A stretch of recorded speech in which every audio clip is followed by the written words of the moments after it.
Hi everybody, it's Val at Crafts by Youth. Welcome back to my channel. And if you're new here, I hope you stick around, hope you subscribe and click the bell for notifications. But coming back because earlier I had posted a video on my slim art journal that I did, and some of you asked for more of a tutorial, and I figure, well, there's so many good ones out here. I'd already linked those, but I will just kind of go through this and show you some of the steps so that you could feel maybe a little bit more comfortable or kind of see the direction that I was going in. And we'll tweak it a bit. I'm not the copy it, do it exactly type. I just can't. I can't. Just for the sheer fact that I can't remember that much. So I hope you guys, like I said, stick around, and just I'll show you kind of what I'm planning on doing if I even wanted to repeat this process. Oh Lord. Okay, so again, for the video is already up if you guys want to take a look, but this was based on a project that was shared in Somerset Studio Mixed Media Magazine, just as a quick recap. And so I am gonna just start. I guess we'll just start. Okay, so for this one in particular, I find that if you can do more panels in the original, there are definitely more. I have 6, and I'm gonna just stick with that simply because when it's closed, it gives you more of that book feel, right? Because there's a front and a back. Versus if the 5th panel was the last one, well, now do you just, it doesn't feel more as much like a book doing the odd numbers. So, you know, whether it's 2 or 4, 6, 8, 10, I'm gonna stick with that even number of panels. And for the panels, really, these can be any size, any shape. Yeah, like if you had a die or something that you really liked, those could be your panels. They could be scraps. In fact, I have a ton of scraps over here from doing journals that would, you know, those cut off pieces. And really, that's kind of where this project stems. So I think that's a great option when you find yourself making other items and you have those little remnants. Use that. So for this one, I use the worn wallpapers from Tim Holtz. And these, you know, these say Halloween, but they don't have any Halloween connotation. They're just in that collection, but they're kind of canvasy. The first one that I created, because you do layer on top of it, I don't feel the need for it to have that feel, but I mean, it's still paper, so it will warp if you oversaturate it, just like anything else. But I'm gonna start with these. These are actually 5 by 8 in size, and so I picked out, if I'm gonna do the 3, I picked out 3, or excuse me, 6 in here. I just picked out 3 because we're gonna cut them in half. You can cut them down to a different size if you'd like, and I think I'm gonna try to do them all in one fell swoop. Yeah, so these are 5. So we'll do these at 2.5. You could even tear them, or, you know, give them a different edge.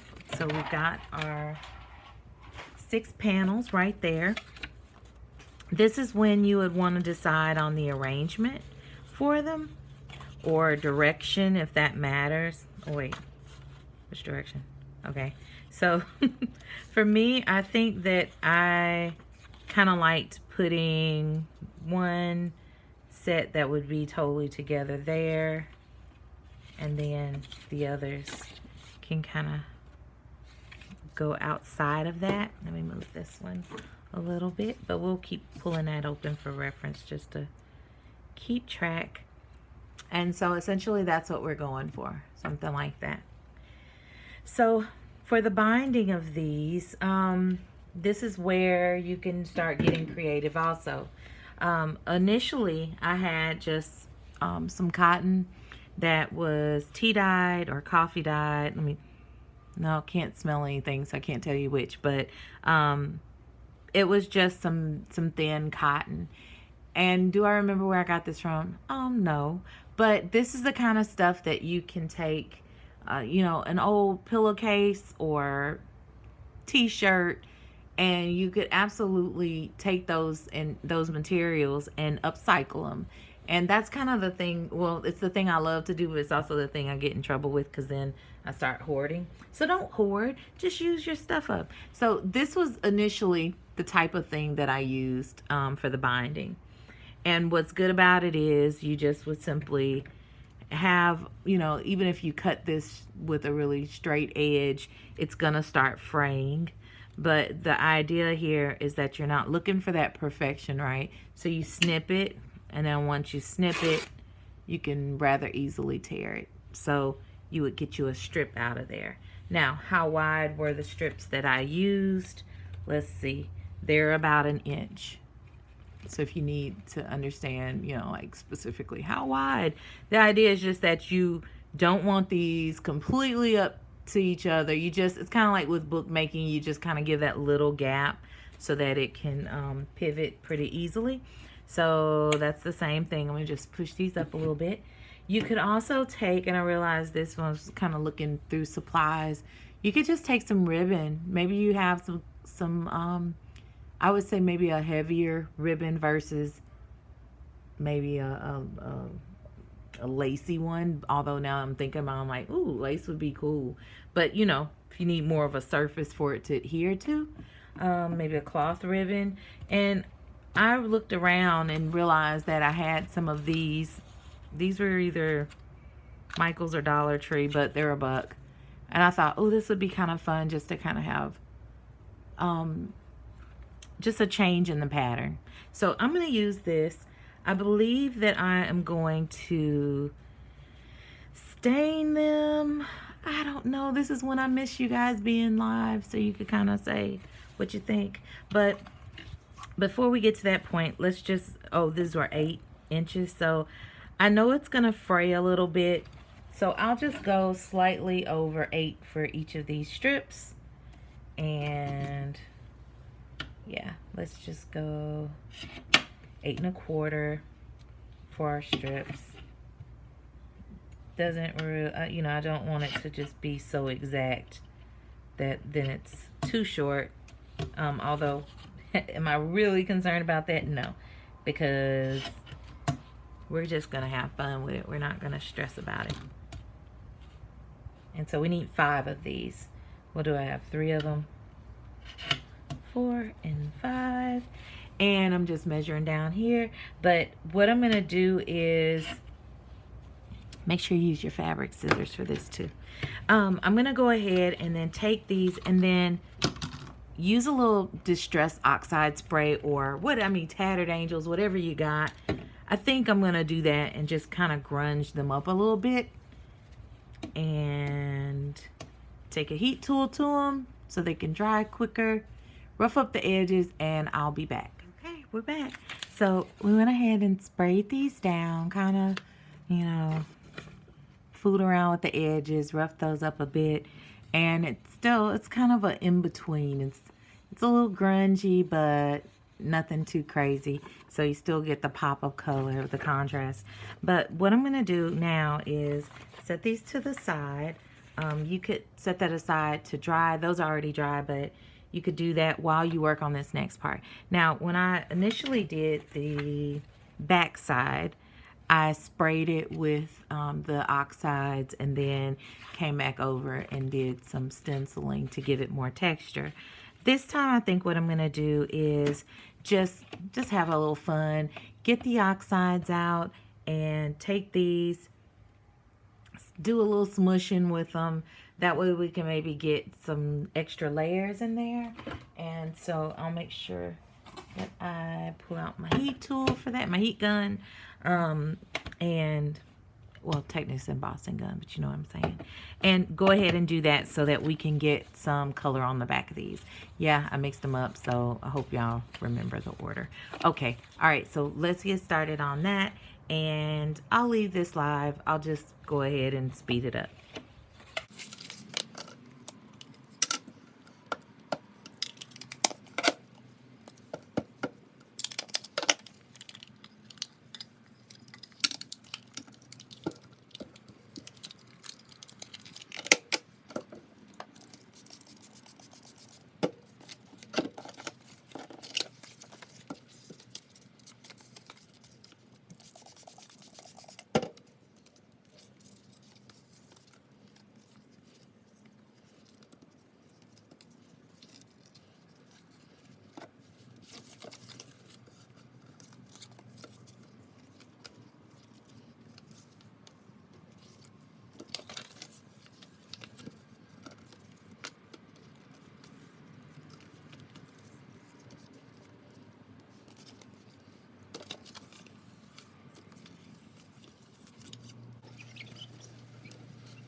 Okay, so you guys may have seen some of the little condensation there.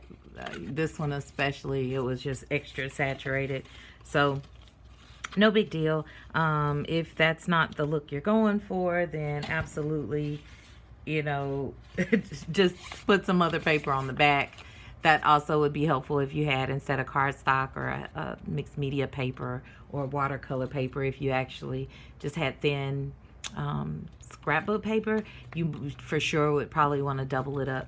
And just, you know, something else that would be awesome would be taking just cardboard, corrugated cardboard, and kind of sandwiching that between two sheets, and that being a panel. So there are a lot of fun things that you all could do with that.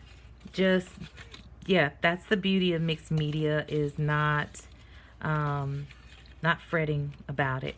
Now, these actually had some of this, I want to say discoloration, or some of this color peeking through already. That was just the print, but definitely with some of these, the color came through a bit, which I actually love. It was kind of like a ghosting, you know, technique there that happened. So that's kind of fun. So let's take some hickory smoke and just the regular oxides and ink these edges first.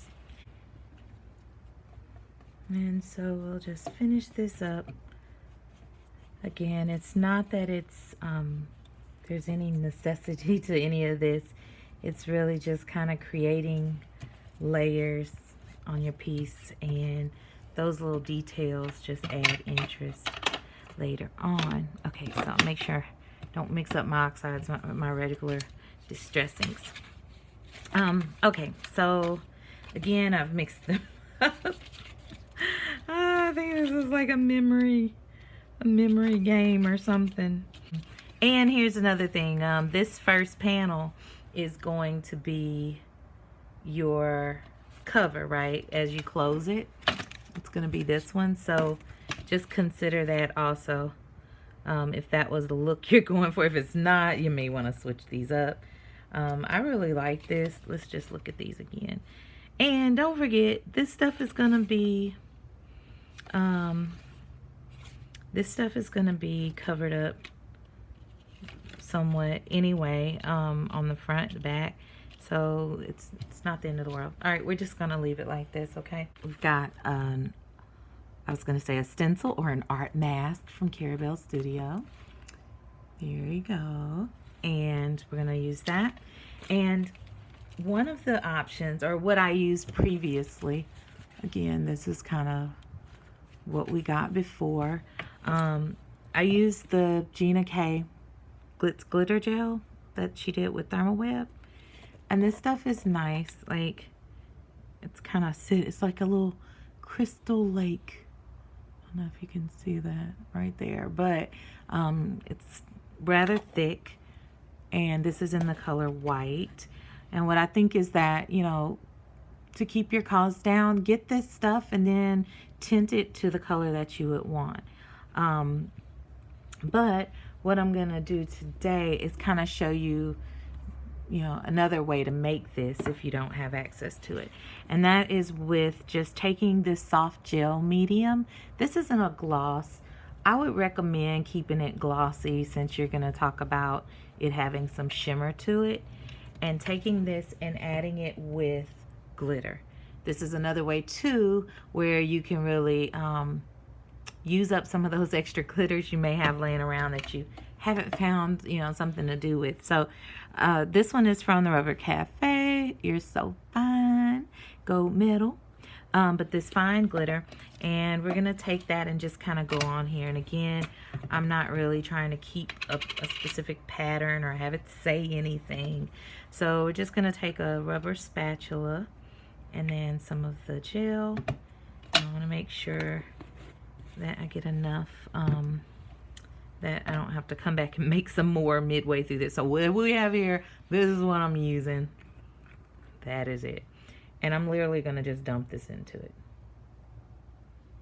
All right. Now, the more glitter you do, you can really get it to where it can be somewhat opaque. because the medium itself, the soft gel, it's gonna dry transparent. And so you've got to just kind of, you know, play around with it sometime.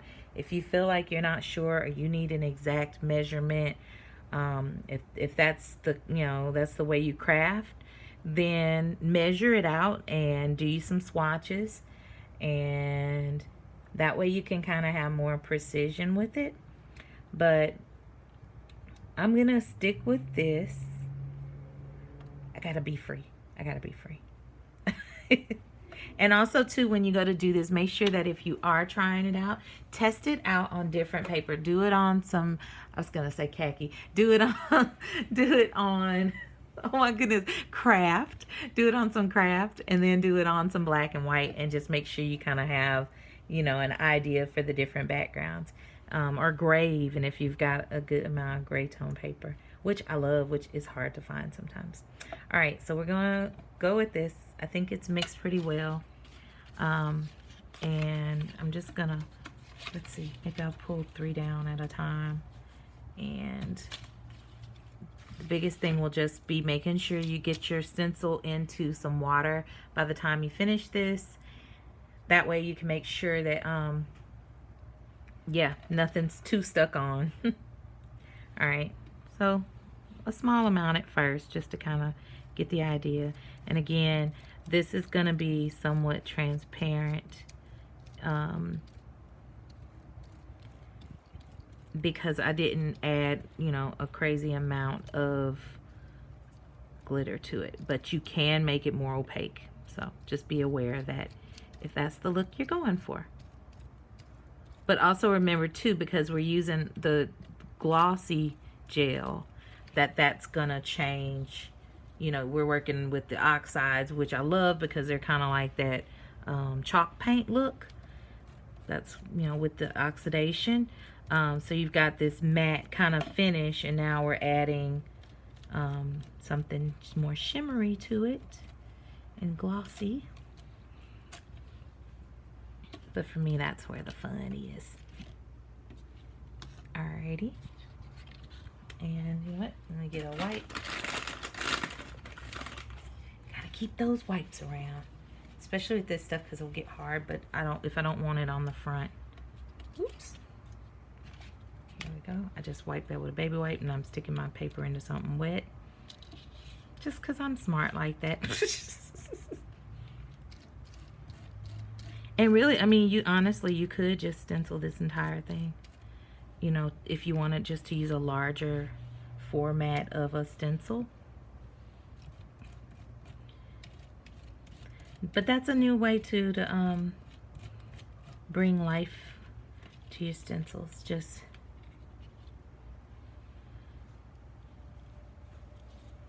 using them with the idea of texture on your projects with different mediums, not just, you know, acrylics and that sort of thing.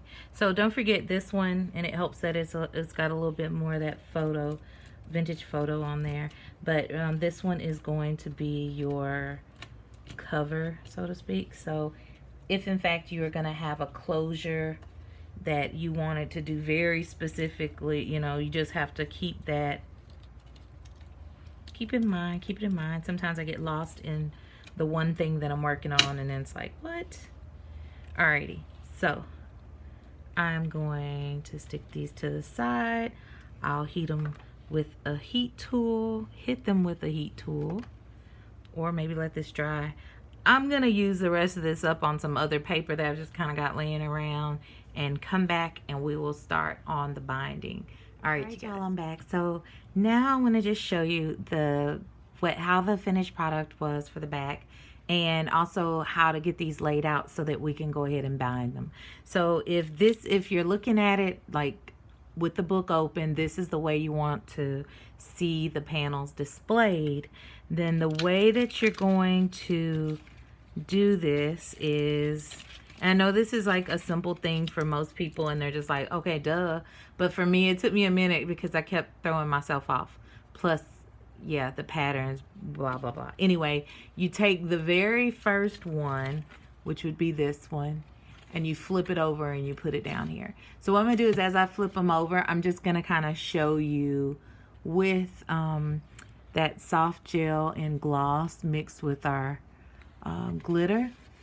It just traps the glitter in there, so no glitter fallout or anything. It just traps it in there and gives us that nice contrast that we're looking for. So we got that first one. We flip it over that way because we want the backs. Here's the second one. Oh, you see too, like with just edging, inking the edges, it makes a little difference there. So we'll go here. Alrighty. And maybe you just have like textured cardstock. Sometimes when I would do, you know, cards and things, I would just end up using those for panels because I couldn't really stamp on them the way I wanted to. But that textured cardstock, this would be a good time to pull it out. In fact, I think I have maybe like a 4x6 pad that I should try out. Sometimes it's easier to see this further away. Alrighty, and this will be the last panel. You know what this reminds me of? It's kind of like when we were in school, like we were in kindergarten, we'd take glue and like put it over our hands and then peel it off. It's like a skin. That's what it makes me think of anyway. Anyway, so I'm gonna go ahead and start with these. Remember these? So we're gonna take those strips, whether it's like this or, you know, some frayed fabric or not frayed fabric. I'm gonna use, this is always interesting. I could use my art glitter glue. I could also use 3-in-1 from Beacon, aka Fabri-Tac. I think I'm gonna use this just so you can kind of see. I mean, I feel like the art glitter glue will hold it up just as well. The only thing is that sometimes, depending on your fabric, if you use this, you can kind of see where you glued.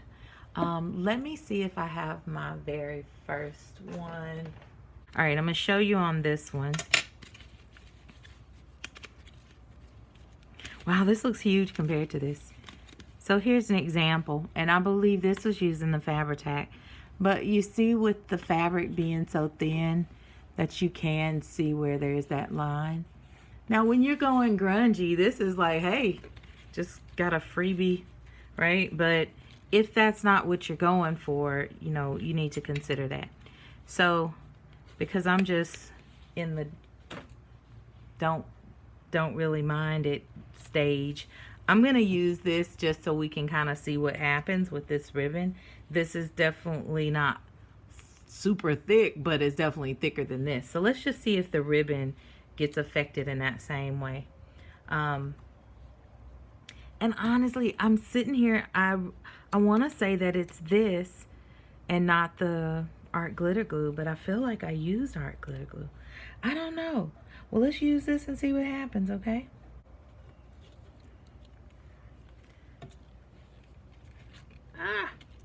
Craftastrophe. Remember, we're not going to put any on these outside edges, right? Just these inside parts where we're going to put the strips. All right, so we've got a strip here. And we're going to put these, I guess 1/4 of an inch apart, roughly.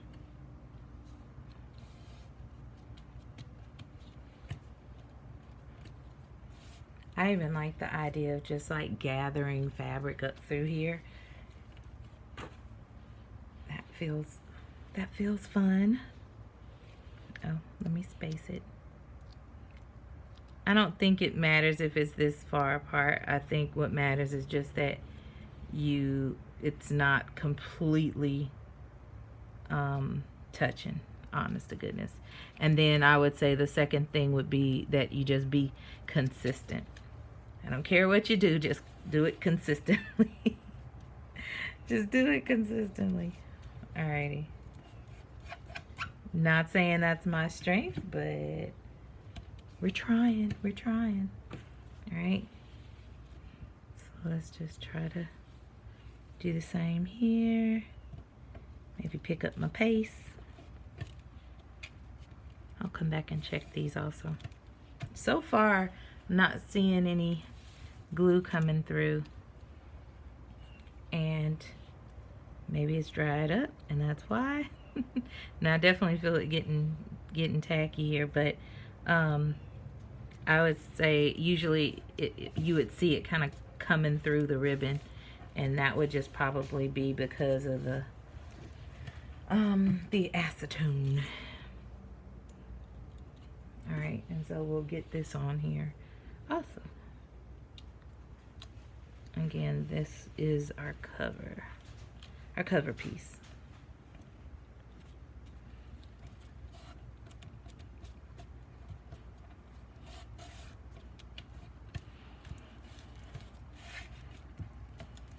Alrighty, let's give it a flip.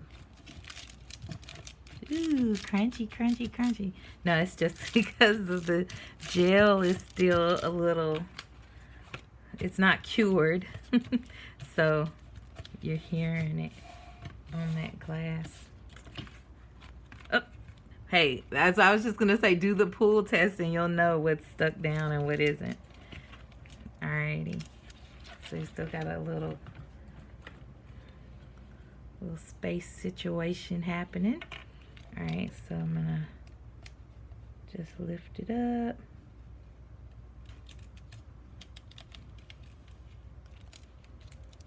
Put this down.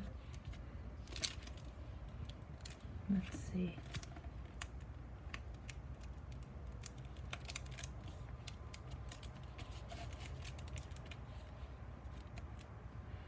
Alrighty, I'll kind of pull this over a little.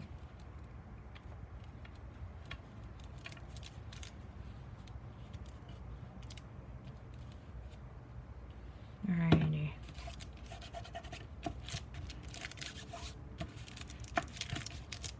This is the kind of stuff too that when you like, oh, I got a little glue there, or oh, texture where I wasn't intending it. When you have the kind of this grungy or soft grunge, as I call it, this kind of grungy look, it doesn't really matter because, yeah, it doesn't really matter. Ah, okay, sorry, it's like getting to be like bubble wrap. It doesn't really matter because you're gonna put so much texture on here anyway, they're gonna think it was intentional. Alrighty, so we're back to the beginnings, and here we go. So this is where our fold happens, and 12 hours later we have a little accordion book. Okay, it didn't take that long, but still. Alright, so that's what we're going for, and that's a nice texture Latin piece. I kind of like this ribbon so much, I kind of just like it on the back. And maybe I'll just add some more to the front. That would be a good pocket, right? Okay, yay, yay, yay. So closures, I don't know. I think when I work on this, I just try to remember that the closure is gotta keep these areas free and clear for a closure. And I will say that if in fact you were going to sandwich paper here, that if you don't want that closure showing, you want the hidden closure, let's just say it was going to be this ribbon, just remember to tack this down before you put your panel on the back, so that you can do it that way if you don't want it showing. Or, I mean, even if you use something that has brads to secure it, you just get it in there, because I have a tendency sometimes to forget, but I'm not too big on closures being real specific, so that's good for me. You can use magnets. I mean, so many options with that. All right, so let's go back to this one. Ooh, look, we've got all kind of stuff sticking on here. So for this one, I would say the next thing, outside of having your story or the theme you want to go, I would say I would collect these different elements. start, you know, and even when I'm starting a project, that's sometimes I start with the elements before I even start with the album or the journal or whatever. So I would collect elements, and I'll go through each of these and kind of tell you like what was happening with these elements or how I came across them or used them. But as far as the journal itself, I sometimes just kind of randomly start adding a little bit more texture. And some of those ways is like here, this is a bit of jelly print tissue and embossing powder. Sometimes it's a matter of taking the stencil onto the actual piece, like, and just kind of repeating that pattern. Sometimes it's stenciling on or embossing other areas and then adding that as a layer. Maybe it's washi. This is just peeking through from the spray on the back side. You don't see it here because it was an extra layer on top, but that's where it initially came from, was from inking the paper up and it just kind of being oversaturated. And then also in these areas, more paper layered in there. Okay, so let's do a little bit of that, all right? Keep talking, let's do it. Okay, so let me just look around here. We're freestyling this, people. Let me look around here and grab some paper so we can have something to work with. Okay. So one thing that's really been kind of fun, and I've definitely done this before, you, aside from just upcycling, I mean, we get packaging or someone gives you a gift or a bag and it has some tissue in it. Take that tissue, or if you gotta go to the Dollar Tree and grab some wrapping, you know, tissue, do that. But take it, and that's a fun way that when you get new stamps, yeah, you're cataloging stamps, or you're putting them away or playing with them or hurrying up and making that card. But while you're at it, stamp onto some tissue paper too. And even if you're just shoving it into the packaging so you have access to it later, that's a fun thing to do. Maybe cut it into 6x6 so that it'll be easier to manage rather than having big sheets laying around. But I also am using it when I'm doing prints with my jelly plate. So you've got the acrylic ones versus just stamping images off. So I think you get the picture.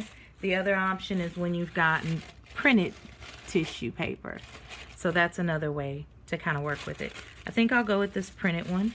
Ooh, I've got to use her.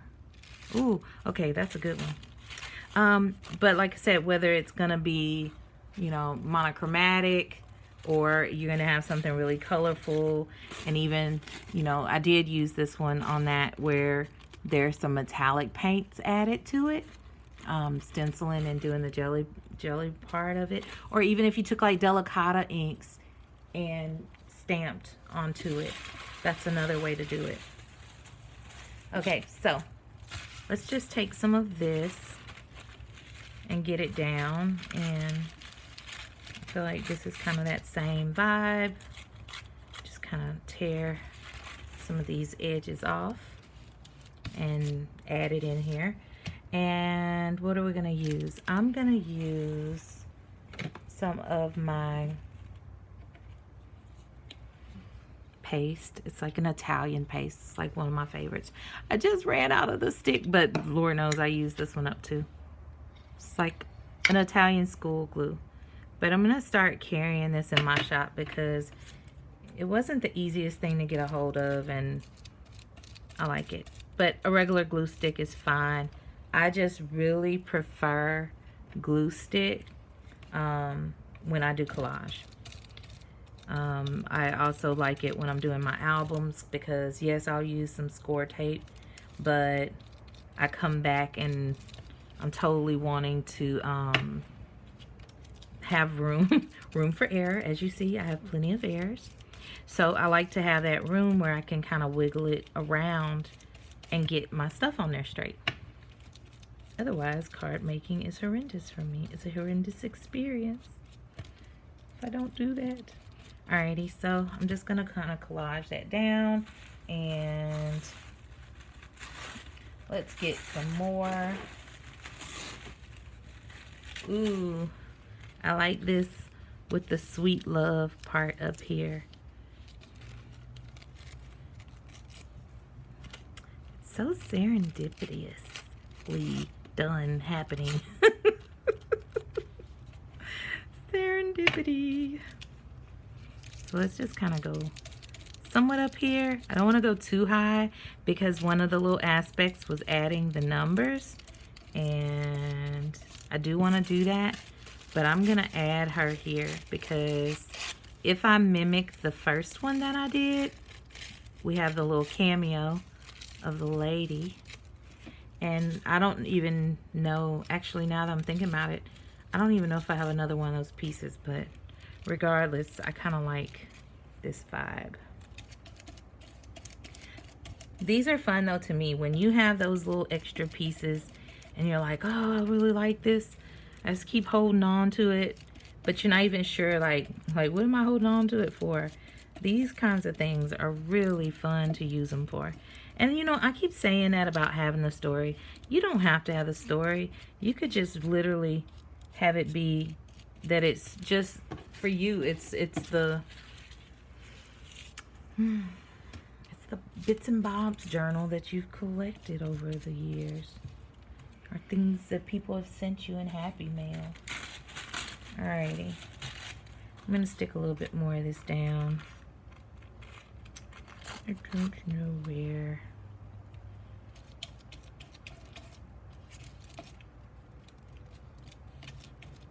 And sometimes I try to plan this out like, oh, okay, I know I want a pocket here or there. But if I don't know, sometimes just starting is the best thing for me because then I won't overthink it as much. I have a very bad habit of overthinking it and then not doing anything. And that fear of messing up, it just is the death of art. You cannot just be so scared to mess up that you do nothing. No bueno. Let's put it over here.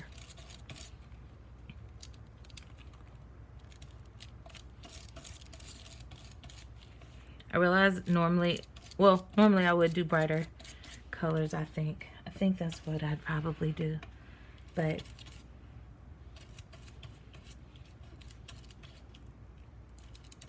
trying something different, people. Trying something different. You should too.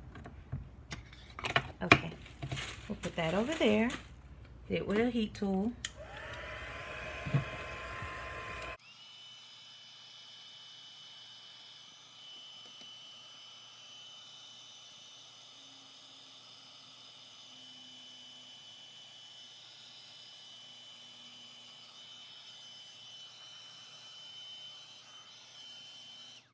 Okay. So another aspect of this would be adding in some embossing. So let's do a little bit of that. Let's play around with that. I've got this refill tool, and the way it's intended to be used, let's see here if I've got Versamark. It's not that clean, but the idea behind this is that you get it rolling, you kind of refill it and everything. You can run this on top of the paper though itself. The thing I like about it is that you can be a little bit more, you know, wonky with it. It doesn't have to be that it's so precise. Now, doing this, you know, part of the concern is that you're not getting it evenly spread out as you want. It may not stick as much as you want. So for that reason, you can always just come back in here and add your embossing, your Versamark into certain areas that you're like, no, I definitely want this to stick in this area. You know, sometimes I just fool around with this and I'll get something that I'm not really happy with, and I'll just keep going, and then I'll end up with something great. But we're gonna just move today, okay? I'm not gonna think too much.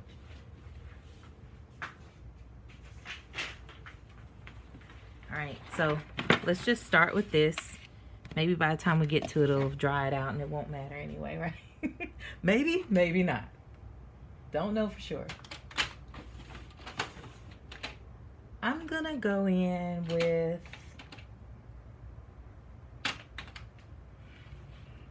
this one from Patina Oxide Baked Texture from Emerald Creek and Seth After, because I like the color. That's just bottom line. I like the color, people.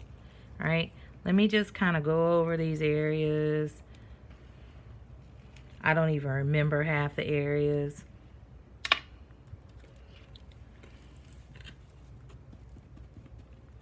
Ooh, I'm liking it. I'm liking it.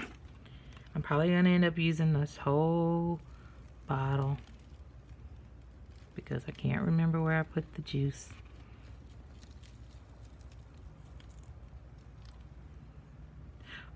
Did you see me just like what is that? Oh my God, mental. That's what that is. That's called mental. All right. Set this to the side.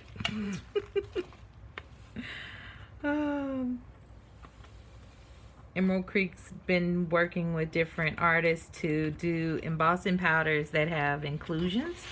And while that's not new, it's fun. And it had been a minute since some of the companies had done that, like Stampendous. So it's been exciting to see these come around. Let me grab a brush just because I don't exactly want this on the ribbon, on the spine. Like, I don't mind a little bit, but I don't want that big of an amount on it. So I always kind of keep you a little brush with you so that whether you're stamping and embossing or doing this kind of stuff where you can kind of brush the excess from the areas you really don't want it. All right, good enough to me. Not too much waste. And we'll clear this off so we can heat it. I'll leave the VersaFine out. I'll put the Patina Oxide up. I'll put the roller ball up. And let's melt some stuff. You're gonna want to see this.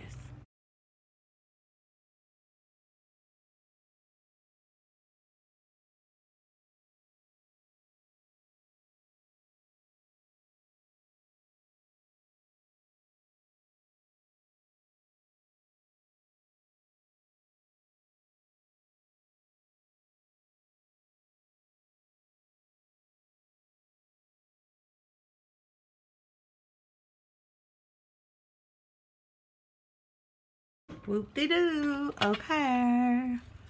So let's back it up. That gives us that texture in there. Gives us some shimmer, light hitting it. And when you do this again, if you get to a point and it's just like, I can't handle this, is not what I want, you can always come and put a pocket over it. This is one of his, also Deep Sea. That's like a really dark color.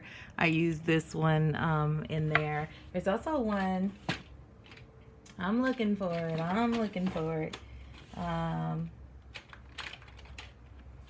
Here we go. This Rocky Road. That's what gave me this goodness right there. Oh yeah.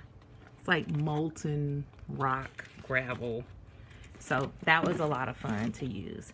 So take your embossing powders. That's another thing that we start collecting and we don't use as much, and that's a good way to do it. I think on this it would be nice also to emboss on here just with some stamping, and I'm not going to do that right now, but that would be another option for adding interest to it. Okay, moving along, one of the other components were these, and these are actually three different things. They look like three different things. Let me show you. This is another one that I have. This is a somewhat flat marble, you know, glass pebble or whatever. These come from the Dollar Tree, along with this size, which is more of your standard one.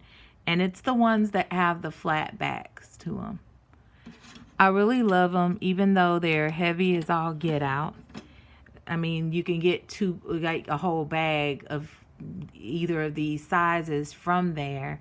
And then what I've done is I've taken flakes that are, let's see, let's find them. Move this around. Gilding flakes, and use those to attach to the bottom. Now, if you don't have gilding flakes, you don't have to stress. That's the same little mixture of soft gel with glitter. That's a way that you can kind of get that. You can even get interesting color using your alcohol inks, or using, and you know, with the alcohol inks, there are also ones that have like metallic to them. And you can also get some interesting stuff with just Mod Podging on an image, or taking nail polish and going behind them. So those are just some interesting ways. Now, you don't have to just use these. The negative part of these is that the weight, they're just definitely going to add some weight to it. I didn't mind because I wasn't using a ton of them, and you know, it kind of could use some weight. I noticed with the other one, it was a little flimsy because I hadn't put on a ton of stuff on them. But the other thing you can do are to use these pebbles, art pebbles is what they're called, from Prima. So Prima has them, they're flat backs. In fact, this is one of the Prima ones that's used here. Let me pull that up so you can see again. So this one right here, it's a plastic. And then for a lot of card makers, you're going to have even the smaller ones that you put on the cards.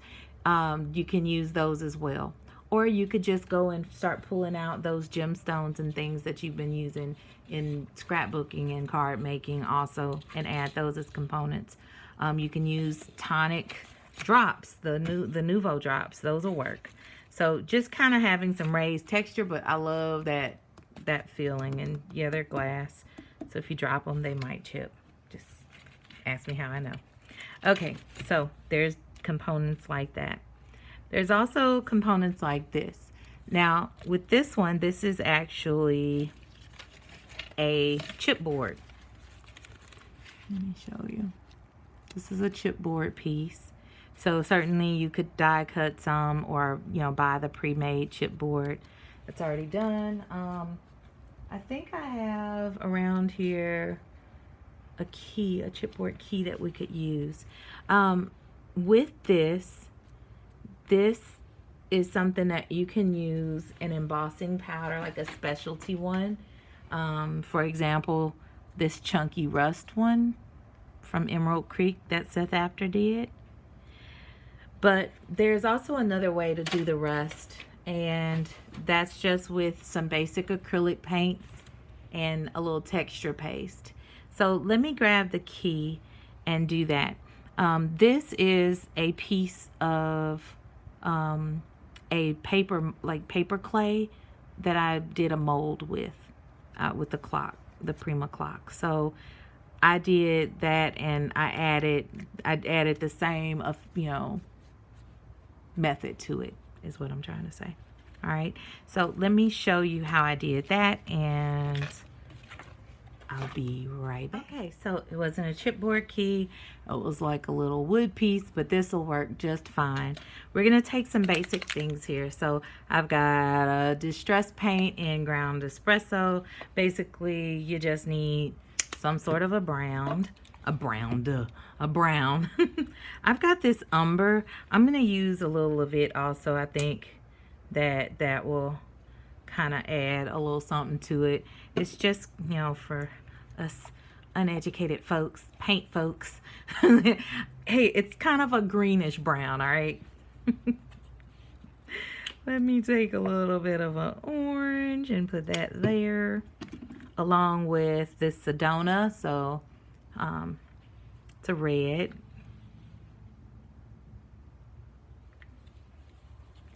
I wouldn't let not having these exact colors stop me at all. First of all, there are things that are like just straight up kits you can use. I just find that they dry up at times, and I don't rust enough stuff. Like maybe if I was just rusting a million things, I'd get those. But this is going to be the same theory, or the same principle. And then I've got this distressed grit paste, and this is part of the reason those kits will dry up, because this dries up also. But it just basically, it gives you texture, and yeah, says it gives you texture. So so even if I was buying this sort of thing, I would keep the small, this like 1 ounce, because it just, there's no point in keeping a bigger one unless you're just doing a ton of projects. So what I'm going to do is start with just kind of painting the base of this. So for that, I'm going to just start with, let me think, how did I do this before? I feel like I started with just kind of this brown. So let's just go there. The blind leading the blind here. And I'm going to tell you this too. Like, I got this fancy brush out for y'all, but I didn't use a brush. No. I used my fingers.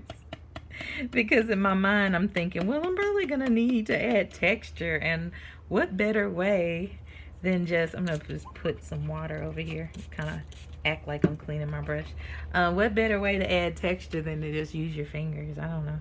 I thought that was good. I'll take a little of this burnt umber, just kind of here and there. Again, not really getting insanely intense about it. Alrighty. And then I'm going to go in. Oh, you know what I really should do is put this so you guys can see it. That's like a brilliant idea. How about that? Well, that. Yeah, okay. How about move my mat up and knock stuff over? Okay, there we go. All right, so then I'm gonna go in with a little of this red. And just gonna kind of build this up. And what I found was that you'll know when to stop. Because me, I definitely have a hard time being like, oh, stop now, stop now. And what I'm also going to do is just kind of make sure I'm hitting around the edge. Even if you don't do the back side, at least kind of get in there. Alrighty, can you guys see this? Let's see, maybe if I go there, would it be better? Let's do that. Alright, so we're going to do that. I'm going to come in with some of the orange. And again, remember, it's not that it has to be exactly in the, like all over, because that's not the way rust would do. Okay, so I'm kind of off to the side. I'm mixing, taking a little orange and yellow.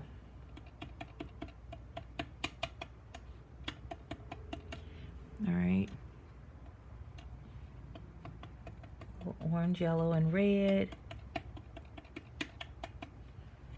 All right, and now what I'm going to do is I'm going to stop for a moment. With this grit paste, and I mean, should you use your finger? I say yeah, but if you don't want to, just get some out and smush it on your mat. You'll see, you'll start getting to the point where it's clumping up on you. It's okay though. This is where we go rogue. I'm just going to get some of this grit paste. And I'm going to go over here and just this little orangey, red, yellow. And I'm just going to kind of start dragging it across the top. Pressing it into the key. I know I'm going to lose some of the color that I just did. But don't worry about that.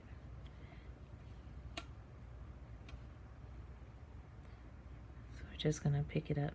You could color the grit paste if you want in advance, but especially with a key, when it's like the little wood piece, I want to make sure that I got that I got paint to sink in because it absorbs differently. It doesn't absorb as quick, so I wanted to make sure I had that in there. So that's why I'm not tripping. All right, I'm gonna take a pokey tool because it has these holes. I'm just gonna kind of go around.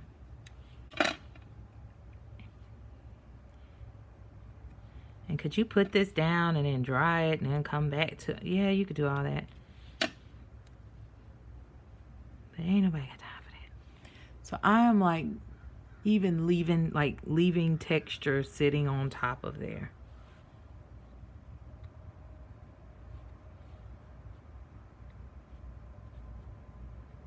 All right. Even with the texture still on my finger, I'm gonna go back in and pick up color. Orangey red, yellow.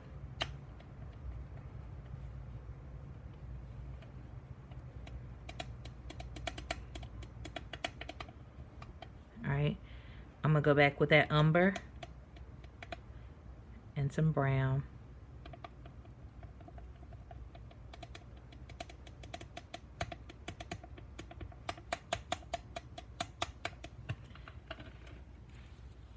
I'm gonna put some more red down.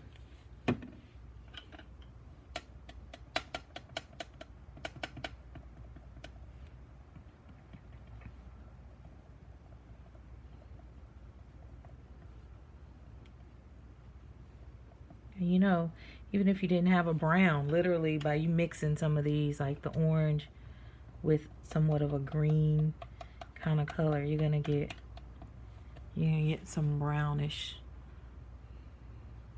color happening. All right, do you see how it's starting to transform? All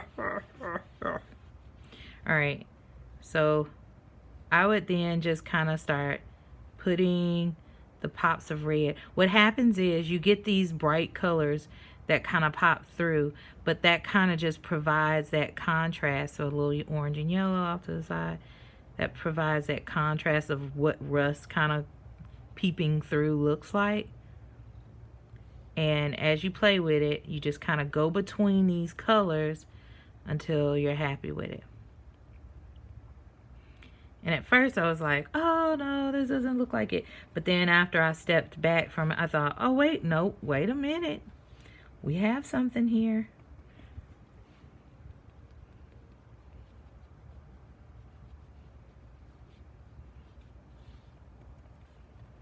So I'll speed through this. At this point, it seriously is just me dabbing between the colors until I feel like it's there.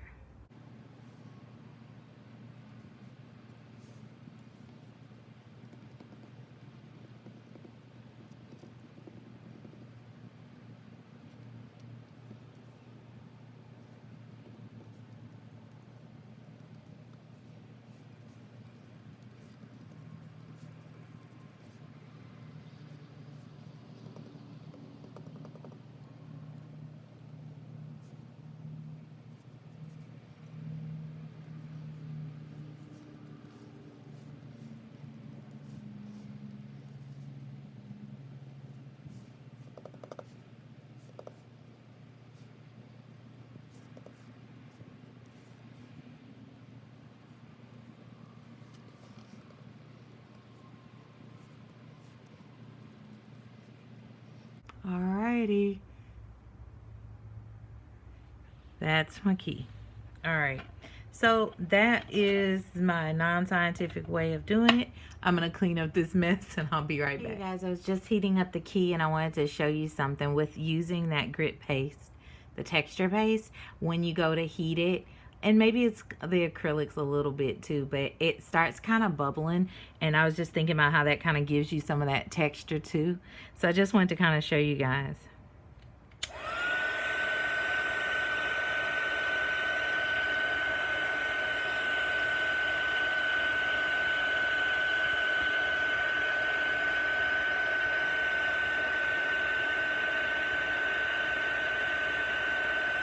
Oh, look at that right there. That one's kind of gross. But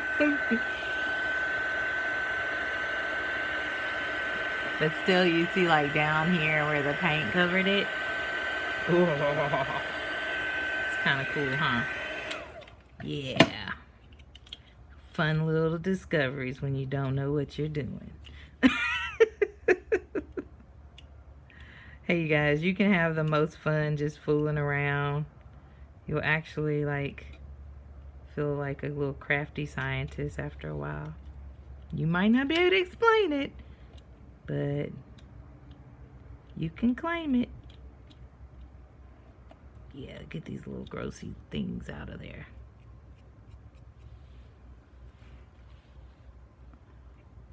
It's rusty-esque, right? Okay, lie to me in the comments below. Anyway, all right.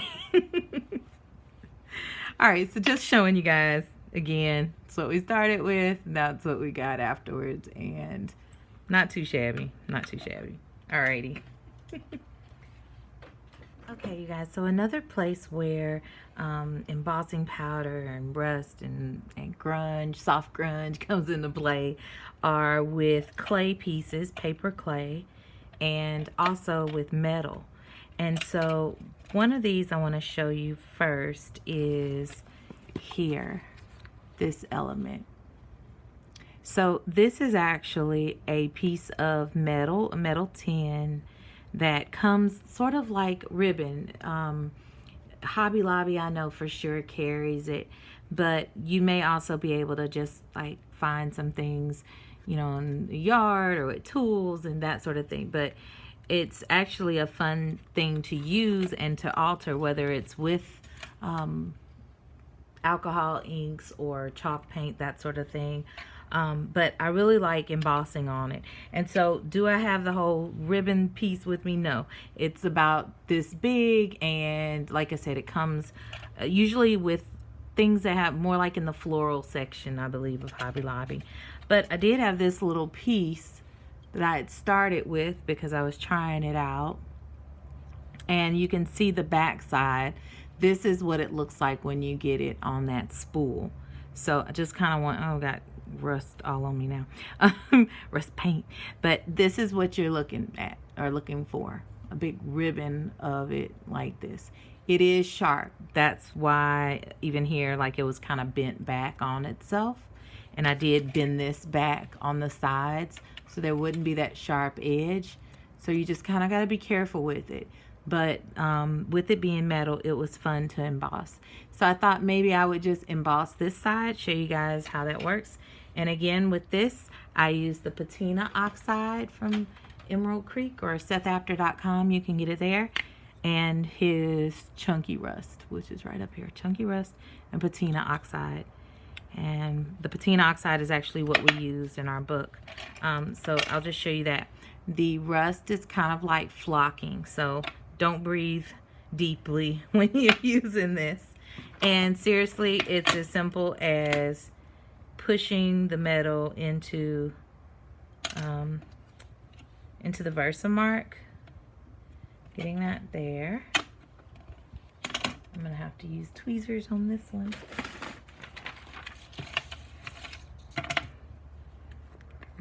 Getting the baked textures, and really when you go to use these, any of these with inclusions, glitter as an inclusion, give it a shake so that it can kind of distribute those a little bit better.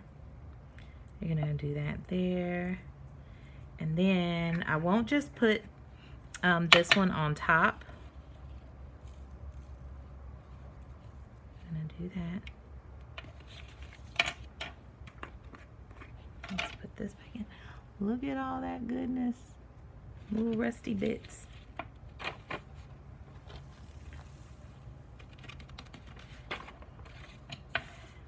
You also can heat this from underneath if you feel like, you know, you want to make sure you preserve everything on top.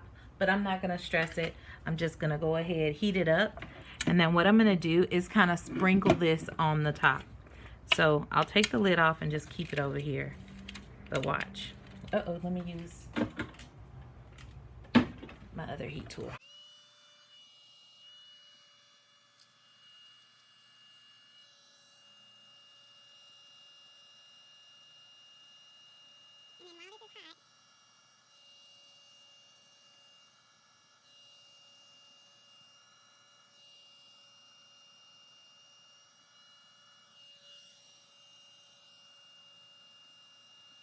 And while there are parts to the rust that will melt, some of it is just the flocking, I'm gonna call it. Because I'm guessing that's what it really is. The flocking part just ends up, oh, it got the other side. It melted it off. Let's just pick this up. The flocking just kind of stays in there. You see over here how it's like sludge? Because it really just adds that much texture to it. Isn't that crazy? So yeah, so that is what you see. Not there, but right there. Alrighty, so that's a fun little thing. Now on to these pieces. These are just clay pieces, and let me show you kind of what I've done with that.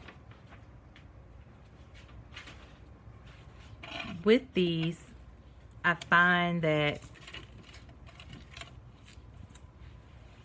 they're really fun to alter, because you can use any of these same techniques with it, right? But I mean, here's a clay piece, just a little extra piece that I had laying around, where I'd started doing the patina to it.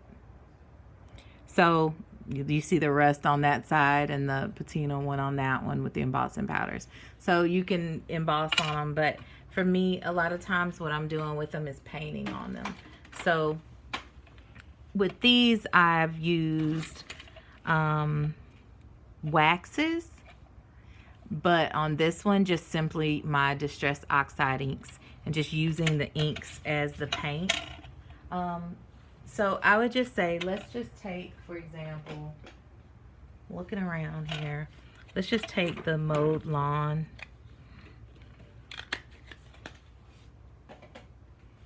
And some of the pistachio. I don't know why I'm picking these colors, but I like. And the one thing with paper clay is that when it gets wet, it will start to break down the fibers of it. So it's not that you can't wet it, but just if you don't want to overwork it. All right, so that's the only caution. It's not really a caution, but kind of is. So I'm just going to put some water over there. I always keep a bottle of water nearby.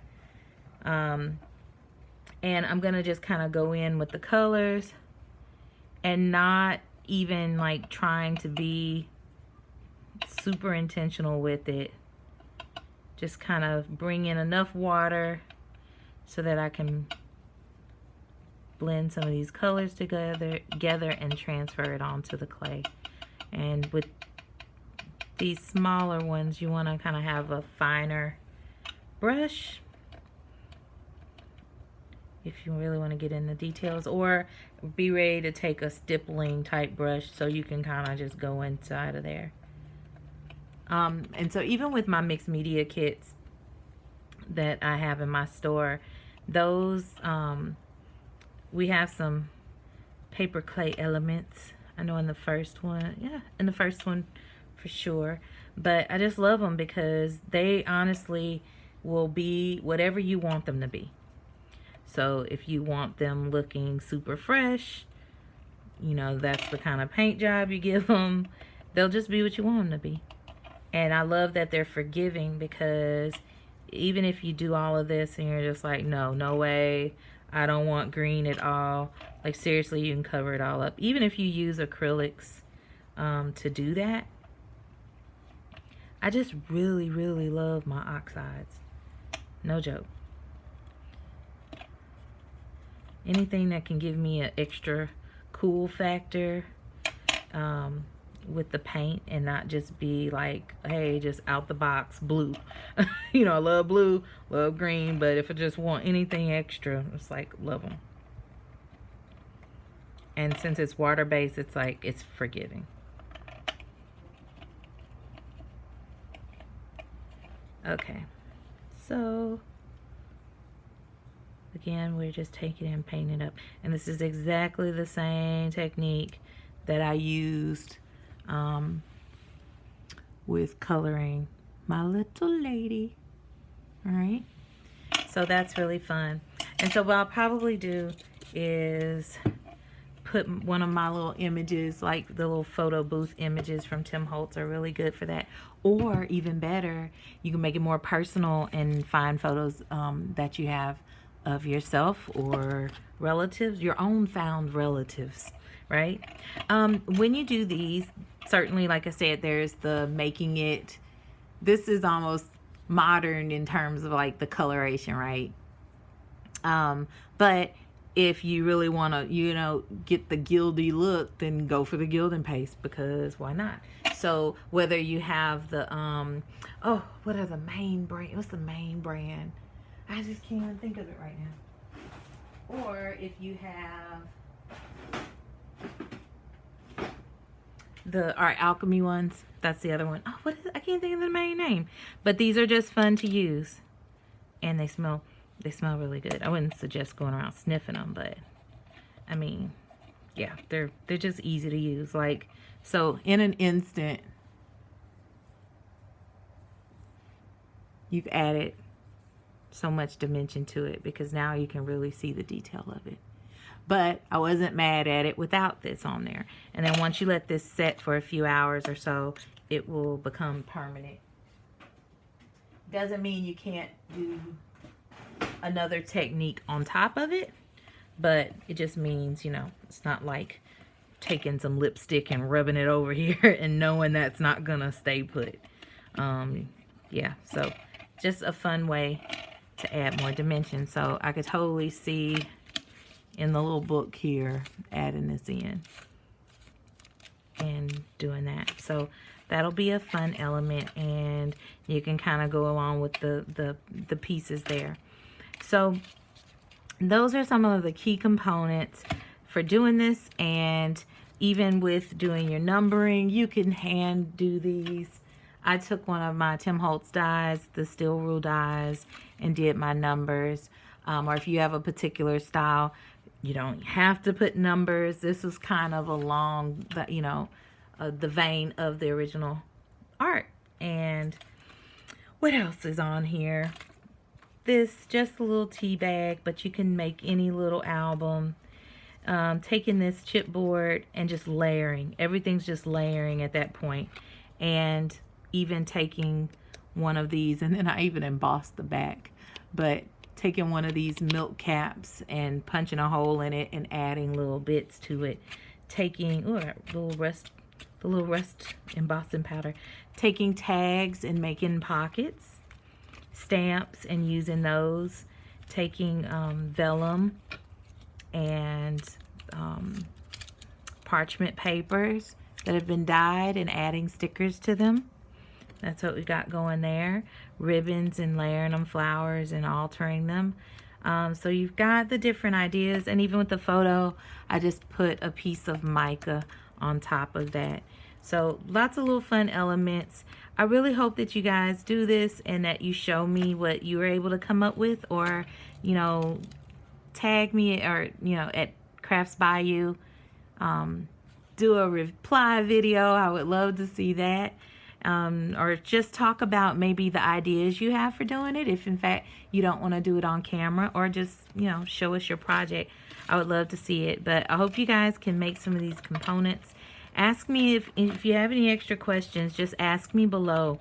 Look, I'm like digging the outside almost more than the in.